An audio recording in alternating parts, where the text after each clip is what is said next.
ছোট্ট এক গ্রামে থাকতেন আবু করিম নামের একজন সাধারণ লোক। পেশায় একজন মুচি। দিনের বেশিরভাগ সময় কাটাতেন রোদে দাঁড়িয়ে মানুষের ছেঁড়া জুতা সেলাই করে।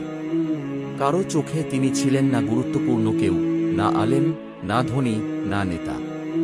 তবে তার জীবনের প্রতিটি কাজেই ছিল আল্লাহর ভয় আর মানুষের প্রতি দয়া।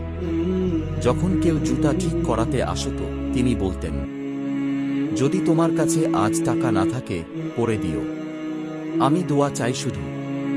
গ্রামের মসজিদে 5 ওয়াক্ত নামাজে প্রথম কাতারে দেখা যেত তাকে।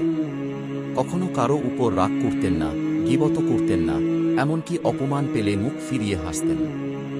একদিন মসজিদের একজন ইমাম বললেন, করিম ভাই, আপনি এত সৎ, অথচ কেউ জানে না আপনি কত ভালো। আবু করিম মুচকি হেসে বললেন, ভাই, আল্লাহ জানেন, মানুষ জানুক বা না জানুক তাতে কিছু আসে যায় না। 1 বছর পর হঠাৎ করিম ভাই অসুস্থ হয়ে পড়লেন।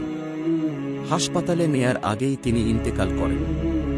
কিন্তু অবাক করা বিষয় হল, তার জানাজায় উপস্থিত হল পুরো গ্রাম, এমনকি আশেপাশের এলাকার লোকজন। সবার মুখে একটাই কথা, এই মানুষটা একদিন আমার সাহায্য করেছিল, চুপি চুপি, বিনিময়ে কিছু চাইনি। এক রাতে মসজিদের ইমাম স্বপ্নে দেখেন করিম ভাই জান্নাতের এক সুন্দর বাগানে হেঁটে বেড়াচ্ছেন, তার চেহারা নূরে ভরা। ইমাম জিজ্ঞেস করেন, আল্লাহ, এই সাধারণ মানুষকে আপনি এমন মর্যাদা দিলেন কেন? আল্লাহর পক্ষ থেকে উত্তর আসে, সে তার প্রতিটি কাজ শুধু আমার জন্য করেছিল, কারো প্রশংসা বা স্বীকৃতির জন্য নয়।